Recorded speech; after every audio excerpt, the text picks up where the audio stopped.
আমি মিকু, আর এটা আমার ছোট্ট স্ট্রবেরি গাছ।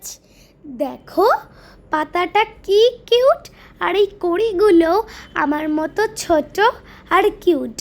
আমিও ছোট আর আমার স্ট্রবেরি গাছও ছোট।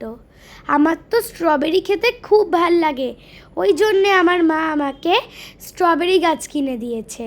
দেখো এখানে একটা গাছ থেকে 4টে গাছ হয়ে গেছে। আমার তো দারুণ লাগছিল, সব কটা গাছে একদম ছোট ছোট কিউট পাতা। আমার দারুণ লাগে ছোট ছোট কিউট জিনিস। আর এইটা হলো আমার স্ট্রবেরি। এইটা এখনো খুব একটা পাকেনি, কিন্তু এই দুটো পেকে গেছে। আজকে আমি এই স্ট্রবেরিটা খাবো। আমার তো মনে হচ্ছিল এক্ষুনি খেয়ে ফেলি, এখন আমি ধুয়ে স্ট্রবেরিটা খাবো। তার আগে স্ট্রবেরিটা ছিঁড়তে হবে তো, তাই আমি গিয়ে কাঁচি নিয়ে আসবো আর ওটাকে ঝট করে কেটে দেবো। দেখো এখন আমি স্ট্রবেরিটাকে কাটবো। আমি কেটে দিলাম কুচুত করে। এখন আমি স্ট্রবেরিটা খাবো। আমার তো মনে হচ্ছিল না ধুয়েই খেয়ে ফেলি, কিন্তু না ধুয়ে তো খাওয়া যাবে না, একটু ধুতে হবে তারপরে খেতে হবে। দেখো স্ট্রবেরিটা ঠিক আমার মতনই ছোট আর কিউট। তো এখন আমি খাই আর তোমাদেরকে জানাই টাটা বাই বাই।